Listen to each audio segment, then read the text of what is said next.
Namaste my dear children. Welcome to distance learning sessions through videos.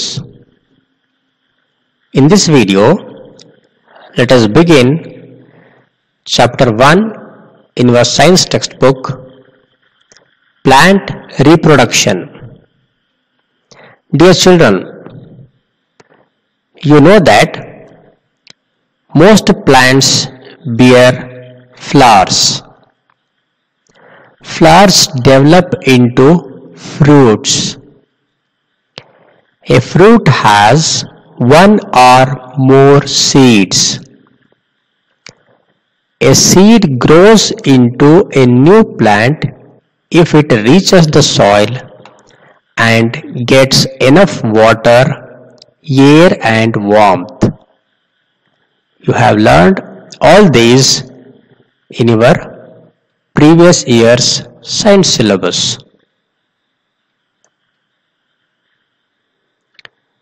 In this chapter, you will learn about monocotyledons and dicotyledons, germination of a seed, seed dispersal, and artificial methods of growing plants. Let us learn all these one by one. Most plants that grow around us have flowers. Such plants are known as flowering plants. ಮಕ್ಕಳೇ, ನಮ್ಮ ಸುತ್ತ ನಾವು ವಿವಿಧ ರೀತಿಯ ಸಸ್ಯಗಳನ್ನು ನೋಡ್ತೇವೆ. ಅದರಲ್ಲಿ ಹೆಚ್ಚಿನ ಸಸ್ಯಗಳಲ್ಲಿ ನಾವು ಹೂವುಗಳನ್ನು ಕೂಡ ಗಮನಿಸಬಹುದು. ಸೊ ಅವುಗಳನ್ನು ನಾವು ಫ್ಲವರಿಂಗ್ ಪ್ಲಾಂಟ್ಸ್ ಅಂದರೆ ಹೂವನ್ನು ಬಿಡುವಂತಹ ಸಸ್ಯಗಳು ಅಂತ ಕರಿತೀವಿ ಮಕ್ಕಳೇ. ಇಲ್ಲಿ ಕೆಳಗಡೆ ಚಿತ್ರದಲ್ಲಿ ಕೆಲವು ಉದಾಹರಣೆಗಳನ್ನು ತೋರಿಸಿದೆ. ಇಲ್ಲಿ ಬಿಟ್ಟರ್ ಗಾರ್ಡ್ ಅಂದರೆ ಹಾಗಲಕಾಯಿ. ಇದು ಹಾಗಲಕಾಯಿ ಬಳ್ಳಿಯ ಚಿತ್ರವಾಗಿದೆ. ಇಲ್ಲಿ ನೀವು ಹಾಗಲಕಾಯಿ ಬಳ್ಳಿಯ ಎಲೆಗಳು, ಹೂವು ಮತ್ತು ಹಾಗಲಕಾಯಿಯನ್ನು ಕೂಡ ನೀವು ಗಮನಿಸಬಹುದು ಮಕ್ಕಳೇ. ಬಿಟ್ಟರ್ ಗಾರ್ಡ್ ಅಂದ್ರೆ ಹಾಗಲಕಾಯಿ. ಆರೆಂಜ್ ಅಂದ್ರೆ ಕಿತ್ತಳೆ ಹಣ್ಣಿನ ಮರ ಮತ್ತು ಅದರಲ್ಲಿ ಬಿಟ್ಟಿರುವಂತಹ ಹೂವುಗಳನ್ನು ನೀವಿಲ್ಲಿ ನೋಡಬಹುದು ಮಕ್ಕಳೇ. ಕಿತ್ತಳೆ ಮರದಲ್ಲೂ ಕೂಡ ಹೂವುಗಳು ಬಿಡುತ್ತೆ ಅನ್ನೋದನ್ನ ತೋರಿಸಿದೆ ಇಲ್ಲಿ. Next in this picture we see papaya ಹಣ್ಣು ಅಥವಾ ಪರಂಗಿ ಹಣ್ಣು ಅಂತ ಕರಿತೀವಿ. ಸೊ ಈ ಪಪ್ಪಾಯ ಹಣ್ಣಿನ ಮರದಲ್ಲೂ ಕೂಡ ಈ ರೀತಿ ನಾವು ಹೂವುಗಳನ್ನು ಬಿಡುವುದನ್ನ ಗಮನಿಸಬಹುದು ಮಕ್ಕಳೇ. ಸೊ ನಿಮ್ಮ ಮನೆಯ ಅಕ್ಕಪಕ್ಕಗಳಲ್ಲಿ ಅಥವಾ ನಿಮ್ಮ ಹೊಲ ಗದ್ದೆ ತೋಟಗಳಲ್ಲೆಲ್ಲ ಸಸ್ಯಗಳು ಬೆಳೆದಿರುತ್ತೆ ಮಕ್ಕಳೇ. ಅದರಲ್ಲಿ ನೀವು ಗಮನಿಸಬಹುದು, ಹೆಚ್ಚಿನ ಸಸ್ಯಗಳಲ್ಲಿ ಕಾಲಕ್ಕೆ ಅನುಸಾರವಾಗಿ ಹೂವುಗಳನ್ನು ಬಿಡೋದನ್ನು ನೀವು ಗಮನಿಸಬಹುದು. Flowers develop into fruits. For example, a bitter gourd flower forms a bitter gourd. A papaya flower forms a papaya, and an orange flower forms an orange. ಅಂದರೆ ಮಕ್ಕಳೇ, ಸೊ ಈ ರೀತಿ ಹೂ ಬಿಡುವಂತಹ ಸಸ್ಯಗಳೇನಾಗುತ್ತಪ್ಪ ಅಂದರೆ ಆ ಹೂವುಗಳು ಕೆಲವು ದಿನಗಳ ನಂತರ ಕಾಯಿ ಅಥವಾ ಹಣ್ಣುಗಳಾಗಿ ಮಾರ್ಪಡುತ್ತವೆ. So flowers develop into fruits. ಏನಾಗುತ್ತೆ, ಅಭಿವೃದ್ಧಿ ಆಗುತ್ತೆ ಅಂತ. ಸೊ ಹೂವಿದ್ದಂಥದ್ದು ಅದು ಹೂವಾಗಿ ಉಳಿದುಕೊಳ್ಳೋದಿಲ್ಲ. ಕೆಲವು ದಿನಗಳ ನಂತರ ಏನಾಗುತ್ತೆ, ಅದು ಹೂವು, ಕಾಯಿ ಮತ್ತು ಹಣ್ಣುಗಳಾಗಿ ಬೆಳವಣಿಗೆ ಆಗ್ತಾ ಹೋಗುತ್ತೆ. ಸೊ ಉದಾಹರಣೆಗೆ ಏನು ತೋರಿಸಿದೆ ಇಲ್ಲಿ, ಬಿಟ್ಟರ್ ಗಾರ್ಡ್ ಫ್ಲವರ್ ಅಂದ್ರೆ ಹಾಗಲಕಾಯಿ ಬಳ್ಳಿಯಲ್ಲಿರುವಂತಹ ಹೂವೇನಾಗಿರುತ್ತೆ, ಅದು ಕೆಲವು ದಿನಗಳ ನಂತರ ಅದರಿಂದ ಹಾಗಲಕಾಯಿ ಬೆಳೆಯುತ್ತೆ. ಇಲ್ಲಿ ನೀವು ಗಮನಿಸಬಹುದು, ಈ ಹೂವಿನ ಭಾಗ ತುದಿಯಲ್ಲಿ ಹಾಗೆ ಕಾಣುತ್ತೆ ಇಲ್ಲಿ. ಸೊ ಅದು ಹಾಗೆ ಏನಾಗುತ್ತೆ, ಅದು ಏನಂತಾರೆ ಅದನ್ನ, ಹೂವು ಹಾಗೆ ಬಾಡಿ ಹೋಗೋದನ್ನ ನಾವು ಗಮನಿಸಬಹುದು. ಸೊ ಆ ಹೂವಿನ ಹಿಂಭಾಗದಲ್ಲಿ ನಮಗೆ ಹಾಗಲಕಾಯಿ ಬೀಳೋದನ್ನು ಕೂಡ ನಾವು ಗಮನಿಸಬಹುದು. ನಿಮ್ಮ ಮನೆ ಅಕ್ಕಪಕ್ಕದಲ್ಲಿ ತೋಟದಲ್ಲಾದರೂ ಹಾಗಲಕಾಯಿ ಬಳ್ಳಿ ಇದ್ರೆ, ಅಥವಾ ಈ ರೀತಿ ಈ ಜಾತಿ ಸಂಬಂಧಪಟ್ಟಂತೆ ಹೀರೆಕಾಯಿ ಬಳ್ಳಿ ಆಗ್ಬೋದು, ಪಡವಲಕಾಯಿ ಬಳ್ಳಿ ಆಗ್ಬೋದು. ಸೊ ಈ ರೀತಿಯ ಬಳ್ಳಿಗಳಿದ್ರೆ, ತೊಂಡೆಕಾಯಿ ಕೂಡ ಆಗಿರ್ಬೋದು, ಸೌತೆಕಾಯಿ ಬಳ್ಳಿ ಆಗಿರ್ಬೋದು, ಇವುಗಳಲ್ಲೆಲ್ಲ ನಾವೇನು ಗಮನಿಸಬಹುದು, ಹೂವು ಕೆಲವು ದಿನಗಳ ನಂತರ ಕಾಯಿಯಾಗಿ ಬೆಳವಣಿಗೆ ಆಗೋದನ್ನು ನಾವು ಗಮನಿಸಬಹುದು ಮಕ್ಕಳೇ. ಅದೇ ರೀತಿ ಆರೆಂಜ್, ಕಿತ್ತಳೆ ಮರದಲ್ಲೂ ಕೂಡ ಹೂವುಗಳು ಬಿಟ್ಟಿರುತ್ತೆ. ಸೊ ನೀವು ಕಿತ್ತಳೆ ಮರ ಅಥವಾ ಅದೇ ರೀತಿ ನಿಂಬೆ ಗಿಡಗಳು, ಎಳ್ಳಿಕಾಯಿ ಅಂತ ಕೂಡ ಕರೀತಾರೆ. ಸೊ ಆ ರೀತಿಯ ಯಾವುದೇ ಗಿಡಗಳಾಗಿರ್ಬೋದು, ಆ ಹೂವುಗಳು ಕೆಲವು ದಿನಗಳ ನಂತರ ಕಾಯಿಗಳಾಗಿ ಬೆಳವಣಿಗೆ ಆಗೋದನ್ನ ನಾವು ಗಮನಿಸಬಹುದು ಮಕ್ಕಳೇ. ಸೊ ಪಪ್ಪಾಯ ಗಿಡಗಳು ಅಂತ ಸಾಮಾನ್ಯವಾಗಿ ನಾವು ಗಮನಿಸಬಹುದು. ಸೊ ಆ ಹೂವುಗಳು ಕೆಲವು ದಿನಗಳ ನಂತರ ಅಲ್ಲಿ ಚಿಕ್ಕದ ಒಂದು ಪಪ್ಪಾಯ ಕಾಯಿಯಾಗಿ ಬೆಳೆಯುತ್ತೆ. ಅದು ದಿನೇ ದಿನ ಕಳೆದಂತೆ ಅದರ ಗಾತ್ರ ಹೆಚ್ಚುತ್ತಾ ಹೋಗುತ್ತೆ. ಮತ್ತೆ ಮುಂದೊಂದು ದಿನ ಅದು ಹಣ್ಣು ಆಗೋದನ್ನು ಕೂಡ ನಾವು ಗಮನಿಸಬಹುದು. ಅದರ ಬಣ್ಣ ಬದಲಾಗ್ತಾ ಹೋಗುತ್ತೆ. ಹಸಿರಿದ್ದಂಥದ್ದು ಹಳದಿ ಬಣ್ಣಕ್ಕೆ ಬರುತ್ತದೆ ಹಣ್ಣಾಗ್ತಾ ಬರುವಾಗ. ಸೊ ಈ ರೀತಿ ಹಣ್ಣು ಎಲ್ಲ ಗಿಡಗಳಲ್ಲಿ ಬಿಡುವಂತಹ ಹೂವುಗಳು ಕಾಯಿಗಳು ಮತ್ತು ಹಣ್ಣುಗಳಾಗಿ ಏನಾಗ್ತಾ ಹೋಗು ಬೆಳವಣಿಗೆಯನ್ನ ಹೊಂದುತ್ತವೆ ಮಕ್ಕಳೇ. ಮೋಸ್ಟ್ ಫ್ರೂಟ್ಸ್ ಹ್ಯಾವ್ ಸೀಡ್ಸ್, ಅಂದ್ರೆ ಹೆಚ್ಚಿನ ಹಣ್ಣುಗಳಲ್ಲಿ ಏನಿರುತ್ತಪ್ಪ ಅಂದ್ರೆ ಬೀಜಗಳು ಕೂಡ ಇರುತ್ತೆ. The seeds are fully formed when the fruit ripens. ಅಂದ್ರೆ ಯಾವುದೇ ಒಂದು ಹಣ್ಣು ಸಂಪೂರ್ಣವಾಗಿ ಪಕ್ವವಾದಾಗ, ಅಂದ್ರೆ ತುಂಬಾ ಚೆನ್ನಾಗಿ ಅದು ಹಣ್ಣು ಆದ ನಂತರ ಅದೇನಾಗಿರುತ್ತೆ, ಬೀಜಗಳು ಕೂಡ ಸಂಪೂರ್ಣವಾಗಿ ಬೆಳವಣಿಗೆಯನ್ನು ಹೊಂದಿರುತ್ತವೆ.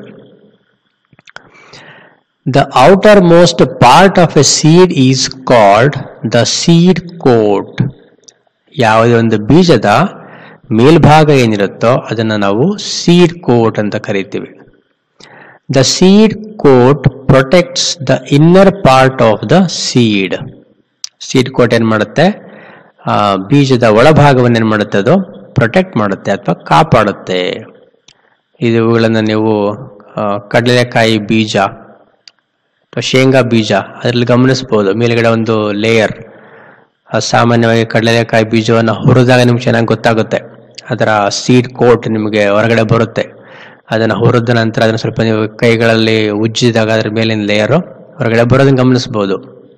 ಹಾಗೇನೆ ಅವರೆಕಾಳುಗಳಲ್ಲೂ ನೀವು ನೋಡಬಹುದು, ಮೇಲೊಂದು ಕೋಟ್ ಸೀಡ್ ಕೋಟ್ ಇರುತ್ತೆ. ಅವರೆಕಾಳುಗಳನ್ನು ನಾವು ನೆನೆಸಿ ಅದರ ಸಿಪ್ಪೆಯನ್ನು ತೆಗೆದು ಕೂಡ ಅದರ ಪಲ್ಯ ಸಾಂಬಾರುಗಳನ್ನು ಮಾಡ್ತಾರೆ ಮಕ್ಕಳೇ. ನೀವು ಅದನ್ನ ಗಮನಿಸಿರ್ತೀರ. ಸೀಡ್ ಕೋಟ್ ಅನ್ನು ನೋಡ್ಬೋದು ನೀವು. ಮೇಲ್ಗಡೆ ಸಿಪ್ಪೆ ರೀತಿ ಇರುತ್ತೆ, ಸಿಪ್ಪೆ ಅಂತ ಕರಿತೀವಿ ನಾವು ಅದನ್ನ. ಇಂಗ್ಲಿಷಲ್ಲಿ ನಾವು ಅದನ್ನ ಸೀಡ್ ಕೋಟ್ ಅಂತ ಕರಿತೀವಿ.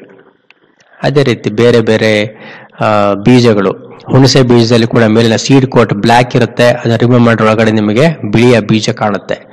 ಸೊ ಹೀಗೆ ಪ್ರತಿಯೊಂದು ಬೀಜಗಳಲ್ಲೂ ಕೂಡ ಸೀಡ್ ಕೋಟ್, ಆ ಬೀಜದ ಮೇಲ್ಮೈ ಇರುತ್ತೆ. ಅದು ಬೀಜವನ್ನ ಪ್ರೊಟೆಕ್ಟ್ ಮಾಡುತ್ತೆ ಅಂತ. Seeds of flowering plants have 1 or 2 cotyledons. A cotyledon is also called a seed leaf. So seeds of flowering plants ಅಂದ್ರೆ ಹೂ ಬಿಡುವ ಸಸ್ಯಗಳಲ್ಲಿರುವಂತಹ ಬೀಜಗಳು ಏನಾಗಿರುತ್ತಪ್ಪ ಅಂದ್ರೆ ಅವುಗಳಲ್ಲಿ 1 ಅಥವಾ 2 ಕಾಟಿಲಿಡನ್ಸ್ ಇರುತ್ತೆ ಅಂತ ಹೇಳಿದೆ ಮಕ್ಕಳಲ್ಲಿ.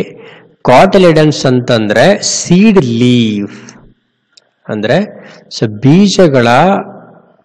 ಬೀಜಗಳಲ್ಲಿ ಬರುವಂತಹ ಭಾಗಗಳು, ಎಲೆ ರೀತಿ ಭಾಗಗಳು.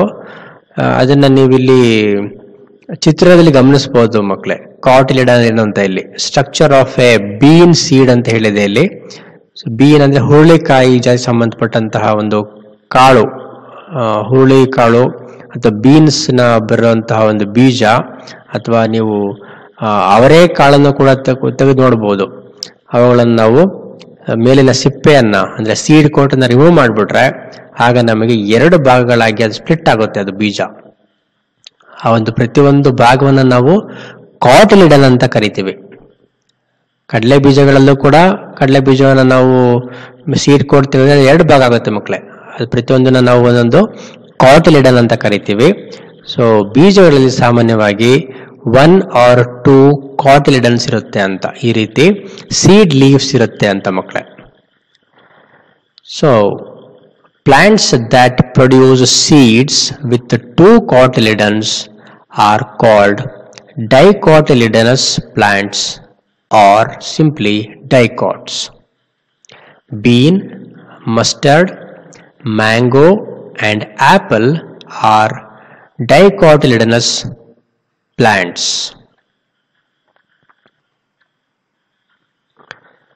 Plants that produce seeds with 2 cotyledons are called dicotyledonous plants.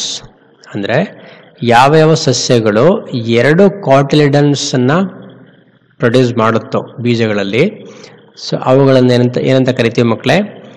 ಡೈಕಾಟಿಲಿಡನಸ್ plants ಅಂತ ಕರಿತೀವಿ. ಅಥವಾ ಇನ್ನು ಅದನ್ನ ಸಿಂಪ್ಲಿ ಸುಲಭವಾಗಿ ಇನ್ನೇನು ಕರಿತೀವಪ್ಪ ಅಂದ್ರೆ ಡೈಕಾಟ್ಸ್ ಅಂತ ಕರಿತೀವಿ. ಸೊ ಡೈಕಾಟ್ಸ್ ಅಂತಂದ್ರೆ ಡೈಕಾಟಿಲಿಡನಸ್ ಪ್ಲಾಂಟ್ಸ್ ಅಂದ್ರೆ ಆ ಬೀಜಗಳೇನಾಗಿರುತ್ತೆ, ದ್ವಿದಳ ಆಗಿರುತ್ತೆ ಅಂತ. ಕನ್ನಡದಲ್ಲಿ ದ್ವಿದಳ ಸಸ್ಯಗಳು ಅಂತ ಕರಿತೀವಿ.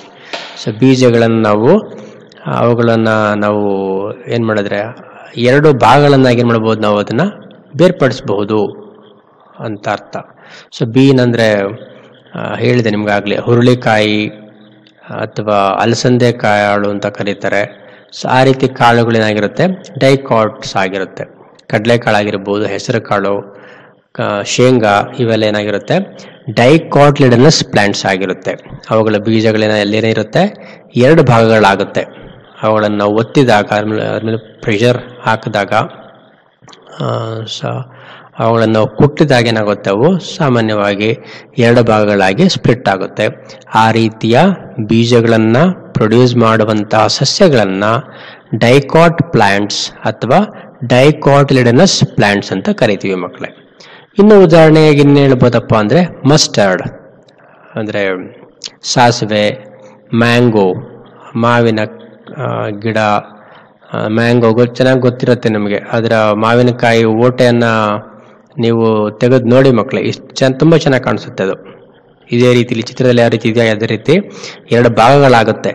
ಸೊ ಇನ್ನು ಪೂರ್ತಿ ಬಲಿಯದೇ ಇರುವಂತಹ ಎಳೆ ಮಾವಿನಕಾಯಿಯನ್ನ ನೀವು ಕಟ್ ಮಾಡಿ ಅದರೊಳಗಿರುವಂತಹ ಓಟೆ ಬೀಜವನ್ನು ತೆಗೆದು ಅದನ್ನ ನೀವೇನ್ ಮಾಡಿದ್ರೆ ಮೇಲಿನ ಸೀಡ್ ಕೋಟ್ ರಿಮೂವ್ ಮಾಡಿಬಿಟ್ರೆ ಆಗ ಅದು 2 ಭಾಗಗಳಾಗುತ್ತೆ.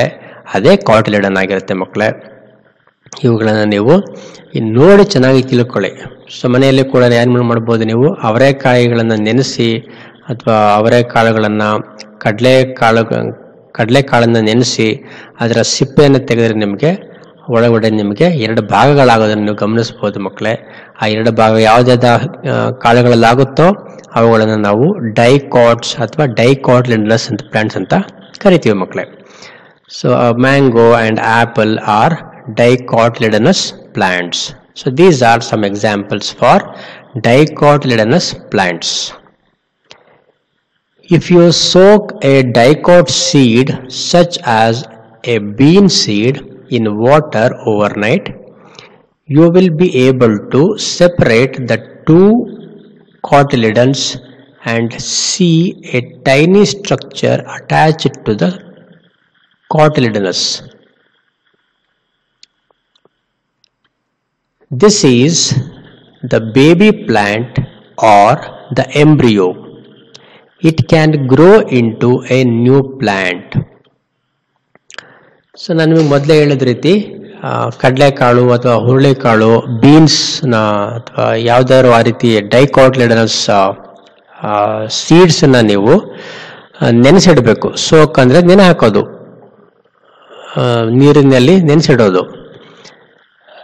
ಸೊ ಇಟ್ಬಿಟ್ಟು ಒಂದು ರಾತ್ರಿ ಪೂರ್ತಿ ನೆನೆಸಿಬಿಟ್ಟು ಅದನ್ನು ಮರುದಿನ ಬೆಳಗ್ಗೆ ನೀವು ಅದನ್ನು ನೋಡಿದ್ರೆ ಸೀಡ್ ಕೋಟನ್ನು ನೀವು ರಿಮೂವ್ ಮಾಡಿದ್ರೆ ಆ ಬೀಜದ ಮೇಲಿರುವಂತಹ ಸಿಪ್ಪೆನ ನೀವು ಹೊರಗಡೆ ತೆಗೆದ್ರೆ ಆಗ ನಿಮ್ಗೆ ಏನಾಗುತ್ತೆ, ಬೀಜ 2 ಭಾಗಗಳಾಗಿ ಸ್ಪ್ಲಿಟ್ ಆಗುತ್ತೆ. ಅದರ ಮಧ್ಯದಲ್ಲಿ ಏನು ಮಾಡ್ಬೋದಪ್ಪ ನೀವು ಅಂದರೆ ಒಂದು ಬೇಬಿ ಪ್ಲಾಂಟ್ ಅಥವಾ ಎಂಬ್ರಿಯೋ ನೋಡ್ಬೋದು. ಸಣ್ಣ ಮೊಳಕೆಯ ರೀತಿ ನಿಮ್ಗೆ ಕಾಣ್ತಿರುತ್ತೆ ಅಲ್ಲಿ. ಸೊ ಆ ಮೊಳಕೆಯಿಂದನೇ ನಮಗೆ ಆ ಒಂದು ಸಸ್ಯದ ಬೇರು ಮತ್ತು ಸಸ್ಯದ ಮೇಲ್ಭಾಗ ಏನಿರುತ್ತೆ, ರೂಟ್ ಅಂಡ್ ಶೂಟ್ ಅಂತ ಕರಿತೀವಿ, ಮುಂದೆ ಗೊತ್ತಾಗುತ್ತೆ ನಿಮ್ಗದು. ಅವುಗಳು ಬೆಳೆಯೋದೇ ಈ ಎಂಬ್ರಿಯೋದಿಂದ ಮಕ್ಕಳೇ. ಸೊ ಎಂಬ್ರಿಯೋ ಅಂತಂದರೆ it's a baby plant, so which grows into new plant. ಹೊಸ ಸಸ್ಯ ಬೆಳಿಲಿಕ್ಕೆ ಈ ಎಂಬ್ರಿಯೋನೇ ಏನಾಗಿರುತ್ತೆ, ಕಾರಣ ಆಗಿರುತ್ತೆ ಮಕ್ಕಳೇ. ಸೊ ಈ ಎಂಬ್ರಿಯೋ ಅಂತ ಅನ್ನೋದು ಈ ಕಾರ್ಟಿಲಿಡನ್ಸ್ ಮಧ್ಯದ ಭಾಗದಲ್ಲಿ ಇರುತ್ತೆ. ನೀವು ಕಡಲೆಕಾಳಾಗಲಿ ಅಥವಾ ಹುರುಳಿಕಾಳಾಗಲಿ ಅಥವಾ ಬೀನ್ಸ್ನ ಯಾವುದೇ ರೀತಿಯ ಅಲಸಂದೆ ಕಾಳಾಗಲಿ ಅವುಗಳನ್ನು ನೆನೆಸಿಟ್ಬಿಟ್ಟು ಮೇಲಿನ ಸಿಪ್ಪೆಯನ್ನು ಮರುದಿನ ಬೆಳಗ್ಗೆ ತೆಗೆದ್ರೆ ಆಗ ನಿಮಗೆ ಈ ಎಂಬ್ರಿಯೋ ಕಾಣಿಸುತ್ತೆ ಮಕ್ಕಳೇ. ಇದನ್ನು ನೀವು ಸುಲಭವಾಗಿ ನಿಮ್ಮ ಮನೆಗಳಲ್ಲಿ ಮಾಡಿ ನೋಡಬಹುದು. ಸೊ ನೀವು ಈ ಪ್ರಯತ್ನವನ್ನು ಮಾಡಬೇಕು. ನೀವು ಯಾವುದಾದ್ರೂ ಕಾಳು, ಕಡಲೆಕಾಳಾಗಿರ್ಬೋದು, ಹೆಸರು ಕಾಳು, ಹುರುಳಿಕಾಳು ಅಥವಾ ಅಲಸಂದೆ ಕಾಳು, ಯಾವುದೇ ಕಾಳುಗಳನ್ನು ನೆನೆಸಿಟ್ಬಿಟ್ಟು ಮರುದಿನ ಬೆಳಗ್ಗೆ ಅದನ್ನು ಹಿಚಿಕಿ ನೋಡಿ, ಅದನ್ನು ಹಿಸಿಕೆ ಸ್ವಲ್ಪ ಮೇಲಿನ ಸಿಪ್ಪೆಯನ್ನು ತೆಗೆದ್ರೆ ನಿಮಗೆ ಆ ಕಾರ್ಟಿಲಿಡನ್ಸ್ ಅಂದರೆ ಏನು ಅಂತ ಗೊತ್ತಾಗುತ್ತೆ. ಮತ್ತು ಅದರ ಮಧ್ಯದಲ್ಲಿ ಏನು ನೋಡ್ಬೋದು, ನೀವು ಎಂಬ್ರಿಯೋ ಕೂಡ ನೀವು ನೋಡಬಹುದು ಮಕ್ಕಳೇ. Some plants produce seeds with one cotyledon. Such plants are called monocotyledonous plants or monocots. All kinds of grasses are monocotyledonous plants. Maize, wheat, paddy or rice and ragi are grasses.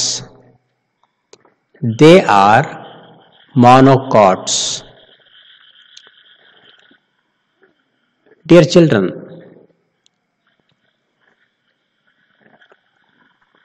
we see other kinds of plants which are called monocot plants. So monocot plants na ಕನ್ನಡದಲ್ಲಿ ಏಕದಳ ಸಸ್ಯಗಳು ಅಂತ ಕರೀತಾರೆ ಮಕ್ಕಳೇ. So ಏಕದಳ ಸಸ್ಯಗಳು ಅಂತಂದರೆ ಇಲ್ಲಿ ಉದಾಹರಣೆಗಳನ್ನು ನೋಡಿ ನಮ್ಗೆ ಚೆನ್ನಾಗಿ ಅರ್ಥ ಆಗುತ್ತೆ. ಸೊ ಮೇಯ್ಸ್ ಅಂದರೆ ಮೆಕ್ಕೆಜೋಳ ಅಥವಾ ಜೋಳ, ಗೋಧಿ, ಭತ್ತ ಅಥವಾ ಅಕ್ಕಿ, ರಾಗಿ. ಸೊ ಇವುಗಳ ಬೀಜಗಳನ್ನು ನೀವು ಗಮನಿಸಿದ್ರೆ ಅಥವಾ ಈ ಕಾಳುಗಳನ್ನು ನೀವು ಗಮನಿಸಿದ್ರೆ ಮಕ್ಕಳೇ, ಸೊ ಇವುಗಳನ್ನು ನಾವು ಒಂದು ಕಲ್ಲಿನಿಂದನೋ ಸುತ್ತಿಗೆಯಿಂದನೋ ಕುಟ್ಟಿದ್ರೆ ಅವುಗಳೇನಾಗುತ್ತೆ, ಹಿಟ್ಟಾಗುತ್ತೆ ಮಕ್ಕಳೇ. ಹಿಟ್ಟು, ರಾಗಿ ಹಿಟ್ಟಾಗುತ್ತೆ, ಅಕ್ಕಿ ಕೂಡ ಹಿಟ್ಟು, ಸಣ್ಣ ಸಣ್ಣ ಗ್ರೈನ್ಸ್ ಪುಡಿ ಆಗುತ್ತೆ ಅದು.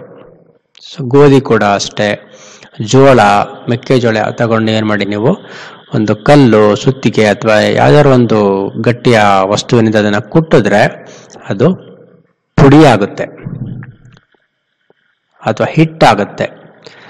ಆ ರೀತಿಯ ಬೀಜಗಳನ್ನು ಮಾನೋಕಾಟ್ಸ್ ಅಥವಾ ಕನ್ನಡದಲ್ಲಿ ಏಕದಳ ಸಸ್ಯಗಳು ಅಥವಾ ಏಕದಳ ಧಾನ್ಯ ಅಂತ ಕರೀತಾರೆ ಅದನ್ನು. ಆದರೆ ದ್ವಿದಳ ಅಂತಂದರೆ ನಾವು ಹಿಂದೆ ನೋಡಿದ ರೀತಿ ಕಡಲೆಕಾಳು, ಹೆಸರು ಕಾಳು ಅಥವಾ ಶೇಂಗಾ ಬೀಜ ಅವುಗಳನ್ನು ಕುಟ್ಟಿದರೆ ಅವುಗಳು ಎರಡು ಭಾಗಗಳಾಗಿ ಏನಾಗುತ್ತೆ, ವಿಭಜನೆ ಆಗ್ತವೆ, ಸ್ಪ್ಲಿಟ್ ಆಗುತ್ತೆ.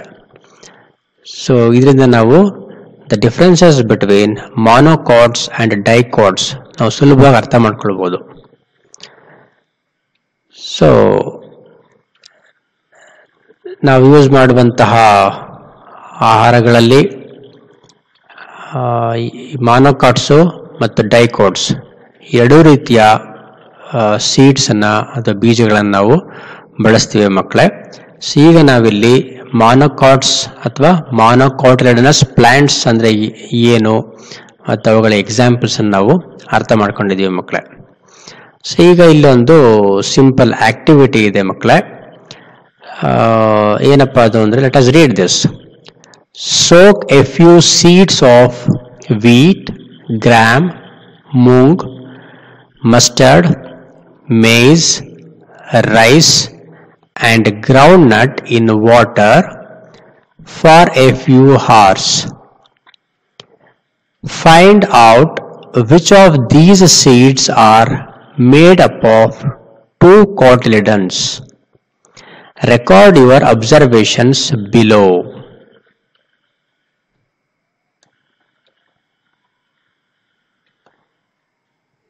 ಇಲ್ಲಿ ಹೇಳಿರುವಂತಹ ಕಾಳುಗಳನ್ನು ನಾವು ನೆನೆಸಿಡ್ಬೇಕು, ನೀರಲ್ಲಿ ನೆನೆಸ್ಬೇಕು. ಫ್ಯೂ ಹಾರ್ಸ್ ಅಂತ ಹೇಳಿದೆ. ನೀವು ರಾತ್ರಿ ನೆನೆಸಿಟ್ಬಿಟ್ಟು ಬೆಳಗ್ಗೆ ಈ ಆಕ್ಟಿವಿಟಿಯನ್ನ ಮಾಡಿದ್ರು ಕೂಡ ತುಂಬ ಒಳ್ಳೆಯದು. ಯಾವುದಪ್ಪ ಅಂತಂದರೆ ವೀಟ್, ಗೋಧಿ. ಸೊ ಗ್ರಾಮ್ ಅಂತಂದರೆ ಗ್ರೀನ್ ಗ್ರಾಮ್ ಕೂಡ ಆಗ್ಬೋದು, ಹೆಸರು ಕಾಳು. You can see this in the picture, ಇಲ್ಲಿ ನೋಡ್ಬೋದು ನೀವು. ಸೊ ಹೆಸರು ಕಾಳನ್ನು ನೀವು ನೆನೆಸಿಡಿ. ಕಡಲೆಕಾಳು, ಮೂಂಗ್ ಕೂಡ ಇದೆ ಇಲ್ಲಿ. ಮೂಂಗ್ ಅಂದರೆ ಹೆಸರು ಕಾಳು. ಮಸ್ಟರ್ಡ್ ಅಂದರೆ ಸಾಸಿವೆ. ಮೇಯ್ಸ್ ಅಂದರೆ ಮೆಕ್ಕೆಜೋಳ. ರೈಸ್ ಅಂದರೆ ಅಕ್ಕಿ. ಆ್ಯಂಡ್ ಗ್ರೌಂಡ್ ನಟ್ ಅಂದರೆ ಕಡಲೆಕಾಯಿ ಬೀಜ, ಶೇಂಗಾ ಬೀಜ. ಇವುಗಳನ್ನು ನೀವು ನೀರಲ್ಲಿ ನೆನೆಸಿಡಬೇಕು. ಅದಾದ ನಂತರ ಏನು ಮಾಡಬೇಕು ನೀವು? Find out which of these seeds are made up of 2 cotyledons. ಅದನ್ನು ನೀವೇನು ಮಾಡ್ಬೋದಪ್ಪ ಅಂದರೆ ನೆನೆಸಿದಾದ್ಮೇಲೆ ನೀವು ಅದನ್ನು ನಿಮ್ಮ ಬೆರಳುಗಳಿಂದ ಒತ್ತಿ ಪ್ರೆಸ್ ಮಾಡಿ ನೋಡ್ಬೋದು. ಅದೆರಡು ಭಾಗಗಳಾಗಿ ಸ್ಪ್ಲಿಟ್ ಆಗುತ್ತಿಲ್ಲ ಅಂತ ನೋಡ್ಬೋದು. ಅದು ಪೂರ್ತಿ ಹಿಟ್ಟಾದರೆ, ಅದು ಎರಡು ಭಾಗಗಳಾಗದೆ ಪೂರ್ತಿ ಹಾಗೆ ಹಿಚ್ಕಿ ಹೋದರೆ ಅದನ್ನು ನಾವು ಮೊನೊಕಾಟ್ಲಿಡನಸ್ ಅಂತ ಕರಿತೀವಿ. ನೀವು ಅದನ್ನು ಪ್ರೆಸ್ ಮಾಡಿದಾಗ ಅದು ನಿಮಗೆ ಎರಡು ಭಾಗಗಳಾಗಿ ಸ್ಪ್ಲಿಟ್ ಆದರೆ ಅದನ್ನು ನಾವು ಡೈಕಾಟ್ಲಿಡನಸ್ ಸೀಡ್ ಅಂತ ಕರಿತೀವಿ ಮಕ್ಕಳೇ. ಸೊ ಆ ರೀತಿ ನೋಡ್ಬೋದು ನೀವು ಇಲ್ಲಿ ನೀವು ಮಾರ್ಕ್ ಮಾಡ್ತಾ ಹೋಗ್ಬೋದು. ಸೊ ಇದರಲ್ಲಿ ಕೊಟ್ಟಿರೋಂಥದ್ರಲ್ಲಿ ಯಾವ್ದು 2 cotyledons ಇರುತ್ತೆ, ಅಂದರೆ ಡೈಕಾಟ್ಲಿಡನಸ್ ಯಾವುದಾಗಿರುತ್ತೆ ಅಂತ ಏನು ಮಾಡ್ಬೋದು ನೀವು ಇಲ್ಲಿ ಅದನ್ನು ಆಕ್ಟಿವಿಟಿಯನ್ನು ಪರ್ಫಾರ್ಮ್ ಮಾಡಿ. ಸೊ ಇಲ್ಲಿ ಏನು ಮಾಡ್ಬೋದು ನೀವು ಟಿಕ್ ಮಾರ್ಕ್ ಮಾಡ್ಬೋದು. ಯಾವುದು ಡೈಕಾಟ್ ಆಗಿರುತ್ತೋ ಅದನ್ನು ಟಿಕ್ ಮಾಡೋದು, ಉಳಿದದ್ದನ್ನು ಏನು ಮಾಡದೆ ಹಾಗೆ ಬಿಟ್ಟು ನಡೀತದೆ ಮೊನೊಕಾಟ್ಲಿಡನಸ್ ಆಗಿದ್ರೆ. ಸೊ ಈ ಆಕ್ಟಿವಿಟಿಯನ್ನು ನೀವು ಪರ್ಫಾರ್ಮ್ ಮಾಡಿ ಮಕ್ಕಳ ಮನೆಯಲ್ಲಿ. ಆಗ ನಿಮಗೆ ಮೊನೊಕಾಟ್ ಮತ್ತು ಡೈಕಾಟ್ ಸೀಡ್ಸ್ಗಳ ಬಗ್ಗೆ ನಿಮಗೆ ತುಂಬ ಚೆನ್ನಾಗಿ ಅರ್ಥ ಆಗುತ್ತೆ. ಸೊ ಕನ್ನಡದಲ್ಲಿ ಮೊನೊಕಾಟ್ ಏನಂತ ಕರಿತೀವಪ್ಪ ಅಂದರೆ ಏಕದಳ ಧಾನ್ಯಗಳು ಅಂತ ಕರಿತೀವಿ. ಡೈಕಾಟ್ಲಿಡನಸ್ ಅಥವಾ ಡೈಕಾಟ್ ಸೀಡ್ಸ್ಗೆ ನಾವು ದ್ವಿದಳ ಧಾನ್ಯಗಳು ಅಂತ ಕರಿತೀವಿ ಮಕ್ಕಳೇ. Germination of A seed. Germination ಅಂತಂದ್ರೆ ಮೊಳಕೆ ಹೊಡೆಯುವಂಥದ್ದು ಮಕ್ಕಳೇ. ಯಾವುದೊಂದು ಸಸ್ಯ ಬೆಳಿಬೇಕು ಅಂತಂದ್ರೆ ಆ ಸಸ್ಯದ ಬೀಜ ಮೊಳಕೆ ಹೊಡಿಬೇಕು, ಅದಾದ ನಂತರ ಸಸ್ಯ ಬೆಳೆಯೋದು. ಸೊ ಜರ್ಮಿನೇಷನ್ ಅಂತಂದ್ರೆ ಒಂದು ಹೊಸ ಸಸ್ಯ ಬೆಳಿಲಿಕ್ಕೂ ಮುಂಚೆ ಬೀಜ ಮೊಳಕೆ ಹೊಡೆಯುತ್ತೆ, ಅದನ್ನೇ ನಾವು ಜರ್ಮಿನೇಷನ್ ಅಂತ ಕರೆಯೋದು ಮಕ್ಕಳೇ. A fully formed seed can give rise to a new plant. Only ripe fruits can have fully formed seeds. Normally, a fresh seed from a ripe fruit does not germinate. To germinate, a seed has to dry. When a seed germinates, a new plant is born. The process by which a seed grows into a plant is called germination. The baby plant that grows from a seed is called a seedling. So ಮಕ್ಕಳೇ, ಒಂದು ಸಸ್ಯ ಯಾವ ರೀತಿ ಬೆಳೆಯುತ್ತೆ ಅನ್ನೋದನ್ನ ಇಲ್ಲಿ explain ಮಾಡಿದೆ ಮಕ್ಕಳೇ. A fully formed seed can give rise to a new plant. So fully formed seed ಅಂತಂದ್ರೆ ಚೆನ್ನಾಗಿ ಬಲಿತಿರುವಂತಹ ಬೀಜ ಅಂತ. ಸೊ ಬೀಜ ಏನಾಗಿರಬಾರದು, ಜಳ್ಳಾಗಿರಬಾರದು, ಅದು ಒಂದು ಗಟ್ಟಿ ಬೀಜ ಆಗಿರಬೇಕು. ಚೆನ್ನಾಗಿ ಅದು ಸಂಪೂರ್ಣವಾಗಿ ಬೆಳವಣಿಗೆ ಆಗಿರುವಂಥ ಬೀಜ ಆಗಿರಬೇಕು. ಸೊ ಜಳ್ಳು ಬೀಜಗಳಿಂದ ಸಂಪೂರ್ಣ ಬೆಳವಣಿಗೆ ಆಗಿರಲ್ಲ ಅದು. ಆ ರೀತಿಯ ಜಳ್ಳು ಬೀಜಗಳು ಸಂಪೂರ್ಣವಾಗಿ ಬೆಳವಣಿಗೆ ಆಗದೇ ಇರುವಂತಹ ಬೀಜಗಳಿಂದ ಹೊಸ ಸಸ್ಯ ಬೆಳಿಲಿಕ್ಕೆ ಸಾಧ್ಯ ಆಗಲ್ಲ. ಅದು ಮಣ್ಣಿನಲ್ಲಿ ಹಾಕಿದ್ರೆ ಅದು ಹಾಗೆ ಕೊಳೆತು ಹೋಗ್ಬಿಡುತ್ತೆ. ಆದರೆ ಒಂದು ಸಂಪೂರ್ಣವಾಗಿ ಬೆಳೆದಿರುವಂತಹ ಬೀಜ ಏನ್ ಮಾಡುತ್ತಪ್ಪ ಅಂದ್ರೆ, ಸೊ ಅದು ಮಣ್ಣಿನಲ್ಲಿ ಹಾಕಿದಾಗ ಅದಕ್ಕೆ ಸೂಕ್ತವಾದಂತಹ ನೀರು, ಬೆಳಕು, ಗಾಳಿ ಎಲ್ಲ ಸಿಕ್ಕುತ್ತದೆ. ಏನಾಗುತ್ತೆ, ಅದು ಮೊಳಕೆ ಹೊಡೆಯುತ್ತೆ. ಮೊಳಕೆ ಹೊಡೆದು ಹೊಸ ಒಂದು ಸಸ್ಯವನ್ನ ಅದು ಬೆಳವಣಿಗೆಗೆ ಕಾರಣ ಆಗುತ್ತೆ. So a fully formed seed can give rise to a new plant. Only ripe fruits can have fully formed seeds. So fully formed seeds ಅಲ್ಲಿ ಸಿಗುತ್ತೆ ನಮಗೆ ಅಂದ್ರೆ ಯಾವ ಬೀಜ ಹಣ್ಣಾಗಿನಾಗಿರ್ಬೇಕು, ಸಂಪೂರ್ಣವಾಗಿ ಪಕ್ವವಾಗಿರ್ಬೇಕು, ಹಣ್ಣಾಗಿರ್ಬೇಕು ಅದು. ಸೊ ಅದು ಪಪ್ಪಾಯ ಆಗಿರ್ಬೋದು ಅಥವಾ ಮಾವಿನ ಹಣ್ಣಿನ ಬೀಜ ಆಗಿರ್ಬೋದು, ಯಾವುದೇ ಸಸ್ಯದ ಬೀಜ ಆಗಿರ್ಬೋದು. ಆ ಹಣ್ಣು ಸಂಪೂರ್ಣವಾಗಿ ಪಕ್ವವಾದ್ರೆ ತುಂಬಾ ಚೆನ್ನಾಗಿ ಅದು ಹಣ್ಣು ಆಯಿತು ಅಂದ್ರೆ ನಂತರ ಬರೋ ಬೀಜನಾಗಿರುತ್ತೆ, ಅದು ಪೂರ್ಣವಾಗಿ ಬೆಳವಣಿಗೆ ಆಗಿರುತ್ತೆ. ಆ ರೀತಿ ಬೀಜದಿಂದ ಏನ್ ಮಾಡ್ಬೋದು, ನಾವು ಹೊಸ ಗಿಡವನ್ನ ಬೆಳಲಿಕ್ಕೆ ಸಾಧ್ಯ ಆಗುತ್ತೆ. Normally A fresh seed from A ripe fruit does not germinate. ಸಾಮಾನ್ಯವಾಗಿ ಬೀಜಗಳು, ಹಣ್ಣಿನ ತೆಗೆದಂತ ಬೀಜಗಳನ್ನ ತಕ್ಷಣ ಬಿತ್ತನೆ ಮಾಡಿದ್ರೆ ಅವುಗಳು ಮೊಳಕೆ ಹೊಡೆದು ಸಸ್ಯ ಬೆಳೆಯೋದಿಲ್ಲ. ಬದಲಾಗಿ ಏನ್ ಮಾಡ್ಬೇಕಾಗುತ್ತೆ ನಾವು, to germinate a seed has to dry.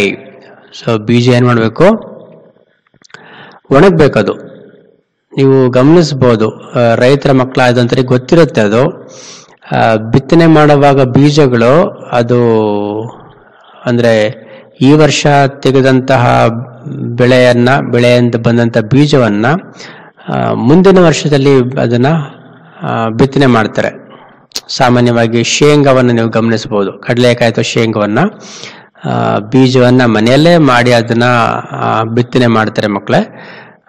ನಿಮ್ಮ ಪೇರೆಂಟ್ಸ್ ಅನ್ನ ಕೇಳಿ ತಿಳ್ಕೊಳ್ಬಹುದು ನೀವು. ಸೊ ಬೀಜಗಳನ್ನ, ಈ ಕಡಲೆಕಾಯಿ ಹಸಿದಂತ ಬೀಜವನ್ನ ನೀವು ಬಿತ್ತನೆ ಮಾಡಿದ್ರೆ ಅದರಿಂದ ಗಿಡ ಬರೋದಿಲ್ಲ. ಆ ಕಡಲೆಕಾಯಿ ಅಥವಾ ಶೇಂಗಾ ಬೀಜ ಏನಾಗಬೇಕದು, ಒಣಗಬೇಕದು. ಅದು ಪೂರ್ಣವಾಗಿ ಬಲಿತಂತಹ ಬೀಜ ಆಗಿರ್ಬೇಕು, ಅದು ಚೆನ್ನಾಗಿ ಒಣಗಬೇಕು. ಅದಾದ ನಂತರ ಅದನ್ನ ಬಿತ್ತನೆ ಮಾಡಿದ್ರೆ, ಮಣ್ಣಿನಲ್ಲಿ ಬಿತ್ತಿದ್ರೆ ಆಗ ಅದು ಏನಾಗ್ಬೋದು, ಒಂದು ಹೊಸ ಗಿಡವಾಗಿ ಬೆಳಿಬಹುದು. ಸೊ ತಕ್ಷಣ ಬಂದಂತಹ ಹೊಸ ಬೀಜವನ್ನ ಅದು ಒಣಗೋದಕ್ಕೂ ಮುಂಚೆನೆ ಅದನ್ನ ಬಿತ್ತನೆ ಮಾಡಿದ್ರೆ ಅದರಿಂದ ಸಸ್ಯಗಳು, ಹೊಸ ಒಂದು ಗಿಡ ಬೆಳೆಯೋದು ಸಾಧ್ಯತೆಗಳು ತುಂಬಾ ಕಡಿಮೆ.